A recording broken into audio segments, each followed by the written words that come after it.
اب یہ نوٹ کر لیجئے، ہدایت و ضلالت اس دنیا میں جو مختلف حالتیں انسان پر طاری ہوتی ہیں، یا نعمتوں کی بارش ہو رہی ہے، یا تنگی ہے، فقر ہے، احتیاج ہے، دنیاوی حیثیت ہے، وجاہت ہے، یا دنیا میں گمنامی ہے، کسنوی فرصت کے بھیا کیس تھی، کوئی آپ کا حال ہی نہیں پوچھ رہا کہ تم ہو کون، تمہارے منہ میں کتنے دانت ہیں، یا یہ کہ دنیا میں اقتدار کی کسی مسند پر انسان بیٹھا ہے، یا یہ کہ کوئی اس کے ہاتھ میں اختیار نہیں، یہ تمام جو حالات انسان پر طاری ہوتے ہیں، ان کے جواب میں جو طرز عمل فکری اعتبار سے اور عملاً انسان اختیار کرتا ہے، اس کے 4 درجے ہیں۔ پہلا درجہ ہے انتہائی گمراہی، ضل ضلالا بعیدا۔ وہ کیا ہے؟ اگر عزت ہوئی، نعمتیں ملی، فلاں دیوی یا دیوتا کی نگاہ کرم ہے، اس کی کرپا سے یہ ہو گیا، اور اگر کوئی تکلیف آ گئی، مصیبت آ گئی، معلوم ہوتا ہے کہ فلاں دیوی یا دیوتا ہم سے ناراض ہو گیا، یہ کالی دیوی کی طرف سے کوئی مصیبت آ گئی ہے، یا یہ کہ یہ لکشمی دیوی کی نگاہ کرم ہے کہ ہمیں دولت مل گئی ہے۔ یہ تو ہے شرک۔ شرک ہونے کے اعتبار سے یہ ہے ضل ضلالا بعیدا، انتہائی پستی۔ اس پستی سے اوپر آئیں گے تو توحید کی پہلی منزل ہے۔ عزت دی اللہ نے دی، اگر کوئی تنگی آ گئی، فقر، تکلیف، کوئی ذلت، رسوائی، یہ بھی اللہ کی طرف سے۔ ایک اعتبار سے تو انسان ہدایت پر آ گیا، بڑی گہرائی تھی اس گندگی کی اور اس خباثت کی جو شرک جس کا نام ہے، اس سے انسان نکل آیا، نجاست سے۔ توحید تو ہے، لیکن ابھی اس میں اس کی گمراہی کا ایک ایلیمنٹ شامل ہے، اور یہ گمراہی سے جب تک آگے نہیں آئے گا، اوپر نہیں ابھرے گا، اس کا طرز عمل کیا ہوگا کہ ذرا کچھ مل گیا، عزت مل گئی، پھولے نہیں سما رہے، اب زمین پر قدم نہیں ٹک رہے، گردن اکڑ رہی، کہیں محرومی ہو گئی، کوئی تکلیف آ گئی، کوئی مشقت، فقر آ گیا، اب بجھ کر رہ گئے۔ ان دونوں کیفیات میں انسان کا پینڈولم جو ہے وہ ایکسٹریم کو جائے گا۔ یہ کب ہوگا؟ جبکہ انسان یہ سمجھتا ہے کہ اس دنیا میں جو دولت مل گئی یا عزت مل گئی تو یہ گویا کہ بڑی کوئی قابل فخر شے ہے، اور اگر یہاں پر کوئی تکلیف آ گئی، کوئی مصیبت آ گئی، فقر و فاقہ آ گیا تو یہ گویا کہ بہت ہی اہانت آمیز شے ہے۔ اگر یہ انسان سمجھے گا تو طرز عمل وہ نکلے گا، نتیجے کے طور پر جو میں بیان کر چکا ہوں، یہ گمراہی ہے۔ اس گمراہی سے نکلیں گے تو آپ کس مقام پر آئے؟ دوسری منزل ہدایت کی کیا ہے؟ نہ یہ عزت ہے نہ یہ ذلت ہے، دونوں حیثیتیں برابر ہیں کہ یہ امتحان ہے۔ اسی لیے ان دونوں آیتوں میں ایک لفظ قدر مشترک ہے، اذا مبتلاہ فاما الانسان اذا مبتلاہ ربہ فاکرمہ ونعمہ۔ یہ بھی ایک ابتلا ہے، آزما رہا ہے اللہ، کبھی وہ دے کر آزماتا ہے، کبھی چھین کر آزماتا ہے، کبھی فقر و فاقہ سے آزماتا ہے، کبھی وہ کثرت دولت اور کثرت مال سے آزماتا ہے، کبھی وہ صحت دے کر آزماتا ہے کہ یہ قوت اور توانائی اور صحت جو میں نے دی ہے یہ اس میں کیا کرتا ہے، کبھی وہ مرض کے ذریعے سے آزماتا ہے کہ صبر کرتا ہے کہ نہیں کرتا۔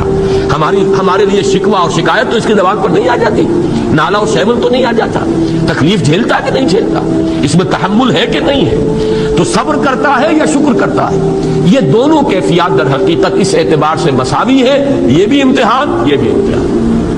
یہ حقیقت جب سامنے ہوگی، اب وہ پینڈولم جو ہے وہ بہت کم ہو جائے گا، یعنی انسان میں طبعی طور پر تو ایک اثر ہوتا ہے غیر اختیاری، کسی چیونٹی نے کاٹا آپ کے پاؤں پر، آپ اپنا پاؤں ہٹا لیں گے، اس میں کوئی ارادہ نہیں، یہ ریفلیکس ایکشن ہے، غیر اختیاری فعل ہے۔ اس حد تک تو انسان ضرور متاثر ہوتا ہے، اس سے تو کوئی انسان جو ہے وہ بلندر نہیں ہو سکتا۔ حضرت ابراہیم رضی اللہ تعالیٰ عنہ، حضور کے وہ نومولود فرزند، انتقال جب ہو رہا تھا آپ کی آنکھوں میں آنسو آ گئے۔ اب یہ ایک طبعی اثر ہے، ایک فعل ہے، انفعالی کیفیت ہے جو بالکل طبعی ہے، لیکن یہ نہیں کہ اس کی وجہ سے انسان کی زبان پر کوئی شکوہ آ جائے، کوئی شکایت آ جائے، یہ نہیں ہوگا، یہ ایمان کے منافی ہے۔ اسی طریقے سے اگر کوئی خوشی ہوئی ہے تو چہرے کے اوپر ایک نکھار آ جائے گا، تبسم آ جائے گا، اس سے زائد نہیں۔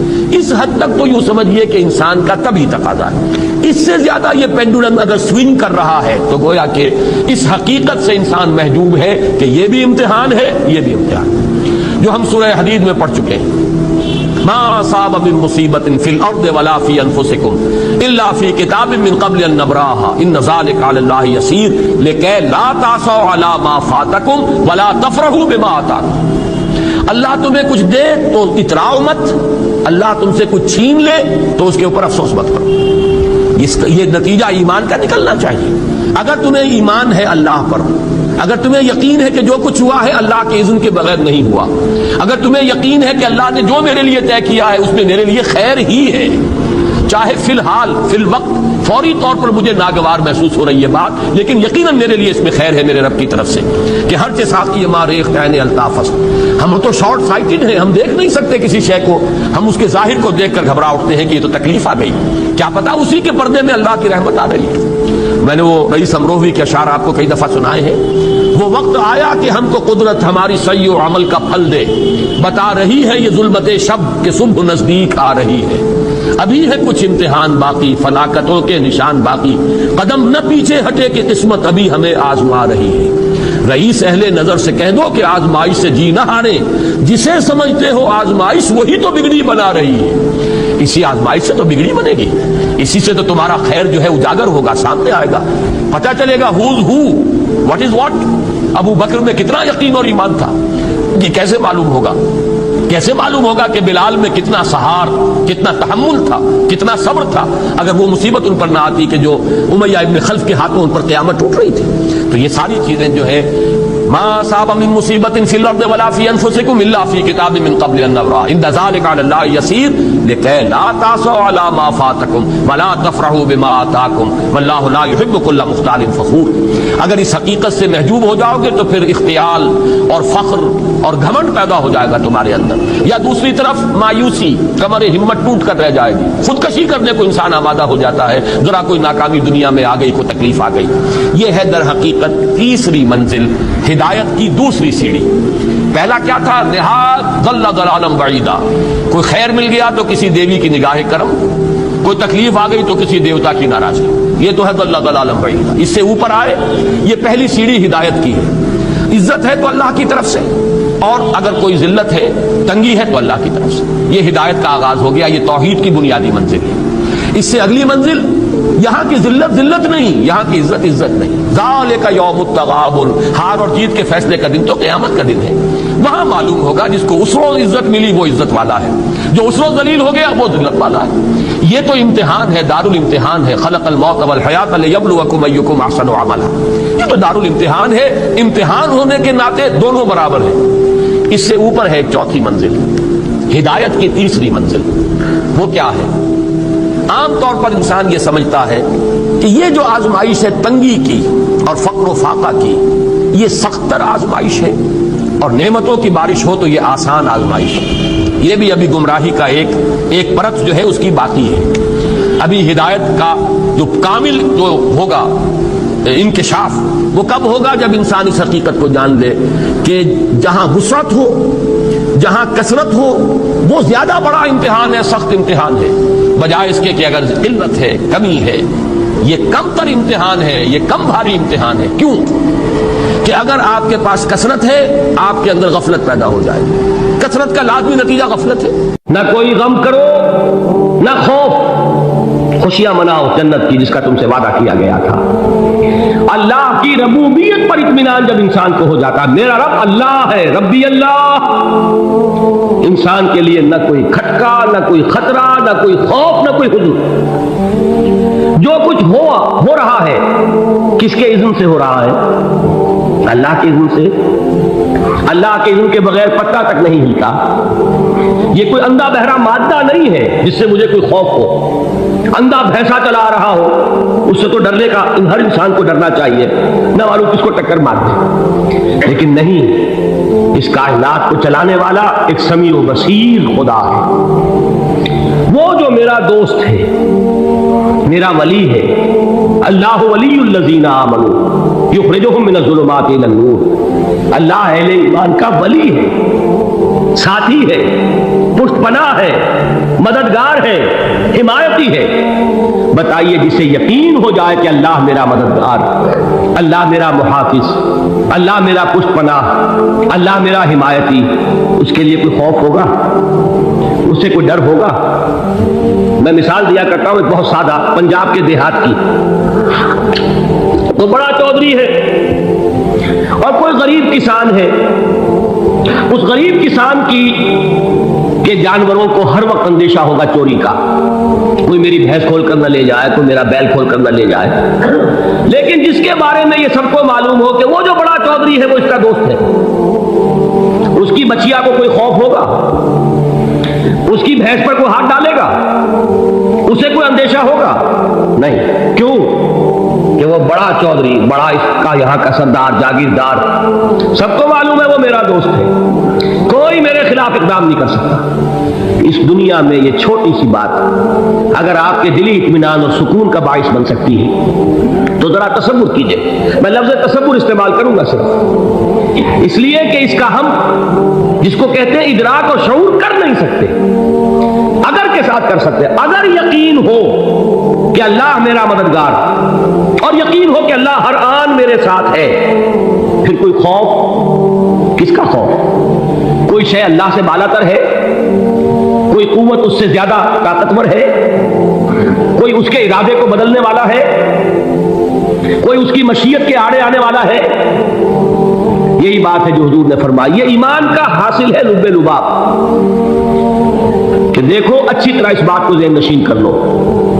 اگر تمام انسان مل کر تمہیں کوئی نقصان پہنچانا چاہے، نہیں پہنچا سکتے مگر جو کچھ اللہ نے لکھ دیا ہو، اور تمام انسان مل کر تمہیں کوئی نفع پہنچانا چاہے، نہیں پہنچا سکتے مگر وہ شے جو اللہ نے طے کر دی. آپ پھر میں کہوں گا ذرا طاری کیجئے، اسے فرض کیجئے، اسے سوچئے.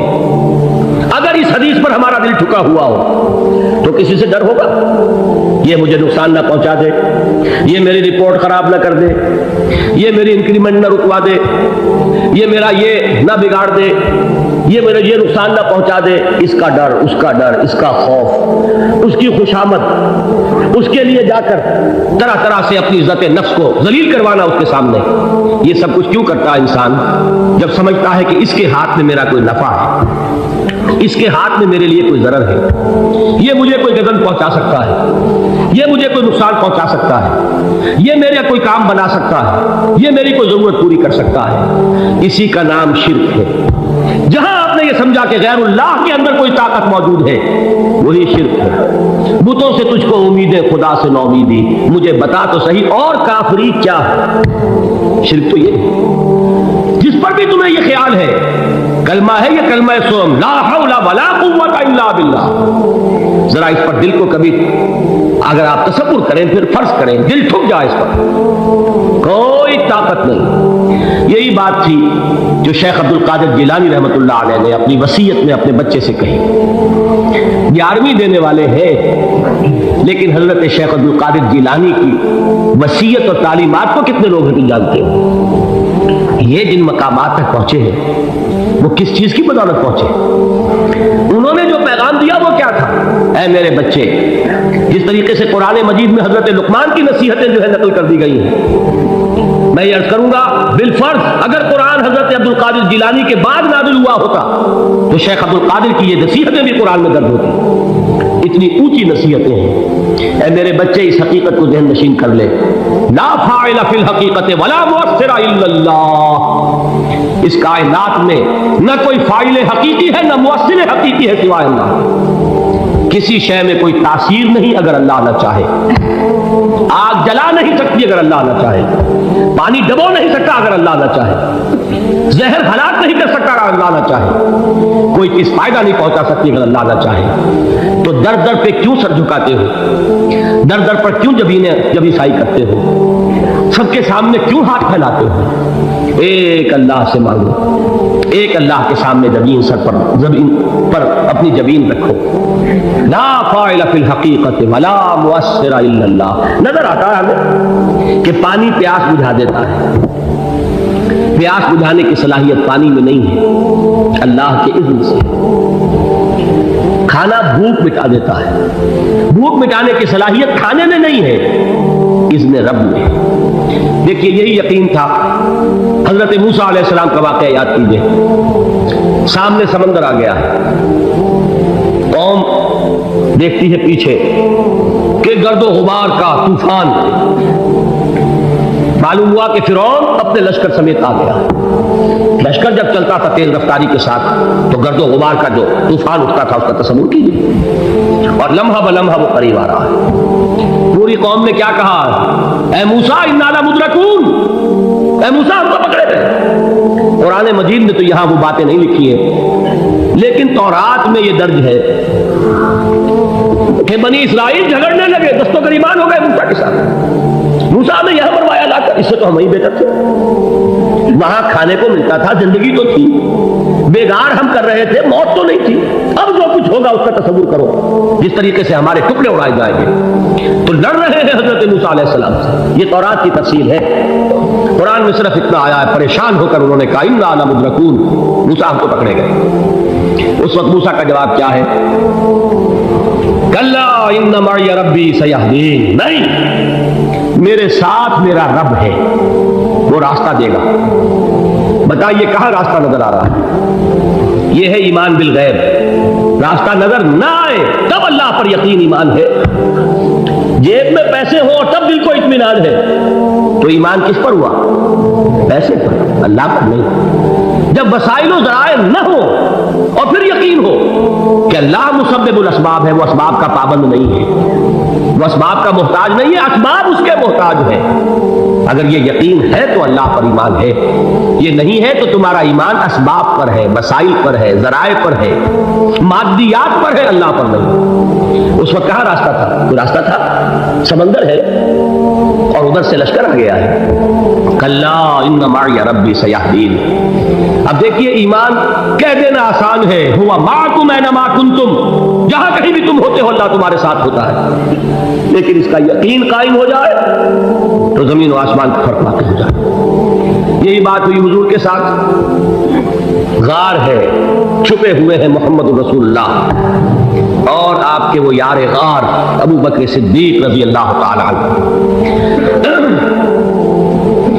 اقبال نے حضرت ابو بکر کی شان میں چند اشعار کہیں صرف، لیکن واقعہ یہ ہے کہ بھاری بھاری نظموں پر اور قصیدوں پر بھاری ہے، طویل ترین نظمیں اور قصیدے ہوں ان پر بھاری ہے۔ ہمتیں ابو بکر کی ہمت جو ہے، کشت ملت را جو اب جیسے بارش سے کھیتی اپجتی ہے، ابو بکر کی ہمت اور عظیمت اس امت کو اسی طرح سینچنے والی ہے۔ ثانیے اسلام و غار و بدر و قبر، وہ دوسرے تھے اسلام میں، دوسرے پہلے کون تھے؟ انا اول المومنین، حضور فرماتے ہیں سب سے پہلا ایمان لانے والا میں، دوسرے ابو بکر۔ ویسے ہمارے ہاں یہ چلتا ہے اختلاف، حضرت علی پہلے ہیں کہ حضرت ابو بکر پہلے ہیں، لیکن اس میں بڑی خوبصورت تطبیق قائم کی ہے علماء نے اور بہت صحیح ہے۔ چار کے بارے میں فیصلہ ہی مت کرو کہ کون پہلے، ان کی ایک عجیب تقسیم کر دی ہے۔ آزاد مردوں میں، بالغ مردوں میں سب سے پہلے ابو بکر، بچوں میں سب سے پہلے علی، خواتین میں سب سے پہلے خدیجہ، اور غلاموں میں سب سے پہلے زید بن حارثہ۔ بڑی پیاری تقسیم ہے، یہ چاروں ہی پہلے ہیں، ہر ایک کے لیے اولیت ہے۔ اور واقعہ یہ ہے کہ اگر زمانی اعتبار سے تعین ہوگا تو پہلے خدیجہ الکبریٰ آئیں گی رضی اللہ تعالی عنہ، کسی اور سے بات کرنے کی نوبت بعد میں آ سکتی ہے، پہلے تو اہلیہ محترمہ سے بات ہوئی، آتے ہی پہلی وحی ہوئی ہے، ابھی تبلیغ کا حکم نہیں تھا، کس کو بتایا واقعہ؟ ابھی اپنی نبوت کی تبلیغ کا تو حکم ہی نہیں آیا، واقعہ کس کا ہے؟ وہ خدیجہ کا ہے۔ جب کہا ہے کہ خشیت علی نفسی، مجھے اپنی جان کا اندیشہ ہے، تو کیا جواب دیا خدیجہ نے رضی اللہ تعالی عنہا؟ وہ صدیقۃ الکبریٰ ہے، صدیقات جو ہے خواتین ان میں چوٹی پر خدیجہ الکبریٰ ہے رضی اللہ تعالی عنہ، اور صدیق جو مرد ہیں ان میں صدیق اکبر ہے ابو بکر صدیق رضی اللہ تعالی عنہ، لیکن صدیقات میں چوٹی پر۔ جب حضور نے فرمایا خشیت علی نفسی، کیا فرمایا، کیا عرض کیا، کیسے تسلی دی؟ نہیں، اللہ آپ کو ضائع نہیں کرے گا، آپ غریبوں کے ہمدرد ہیں، آپ مساکین کے تکالیف رفع کرنے والے ہیں، آپ بیواؤں کی سرپرستی کرتے ہیں، آپ مسافروں کی خدمت کرتے ہیں، اللہ آپ کو ضائع نہیں کرے گا۔ یہ یقین ہے اس خاتون کے اندر۔ خیر وہ ایک علیحدہ بات ہو جائے گی، میرے دل پر حضرت خدیجہ رضی اللہ تعالیٰ عنہ کی شخصیت کا بڑا گہرا نقش جو وہ کوئی اور ہی وقت اور موقع ہوا تو بیان ہوگا۔ بہرحال اقبال نے ایک مصرے میں جو چار اولیتیں جمع کر دی ہیں، ہمتیں کشت امت را چو ابر، ثانی اسلام و غار و بدر و قبر، اسلام میں حضور کے بعد پہلے کون؟ ابو بکر۔ غار میں حضور کے ساتھ کون؟ ابو بکر۔ بدر کی رات اللہ کا رسول سر بسجود، وہ جھاڑ وہ گھاس پھوس کی جو جھوپڑی بنائی گئی تھی، اور وہاں تلوار ننگی لے کر پہرا دینے والا کون؟ ابو بکر۔ اور اس حجرہ عائشہ میں محمد کے بعد سب سے پہلے دفن ہونے والا کون؟ ابو بکر رضی اللہ تعالی عنہ صلی اللہ علیہ وسلم۔ وہ جو معاملہ میں سنا رہا تھا غار ثور کا، حضرت ابو بکر بھی حضور کے خیال سے لرز گئے ہیں۔ آپ کو یاد ہوگا کہ جا کر پہلے تمام جتنے سوراخ تھے انہیں بند کیا ہے، ایک سوراخ رہ گیا تھا جس کو بند کرنے کے لیے کوئی کپڑا نہیں تھا، وہاں اپنی ایڑی رکھی ہے، تب کہا ہے حضور سے تشریف لائیے، اور اپنے زانو پر حضور کو لٹایا ہے، اور وہاں کسی موذی جانور نے کاٹا ہے، حضور کی آنکھ لگ گئی تھی، اس وقت اس بل کے اندر جو بھی بچھو ہے کیا ہے واللہ عالم، اس نے کاٹا ہے، اس کی تکلیف کی وجہ سے ابو بکر کی آنکھوں سے آنسو ٹپک گئے، حضور کے چہرے مبارک پر پڑے ہیں، تو حضور جاگے ہیں، معاملہ کیا ہے؟ ایڑی نہیں ہٹائی وہاں سے، مبادا وہ جانور وہاں سے نکل کر محمد الرسول اللہ کو کوئی گردن پہنچا دے، ابو بکر کی ایڑی ہے، جس طرح چاہے کھا لے۔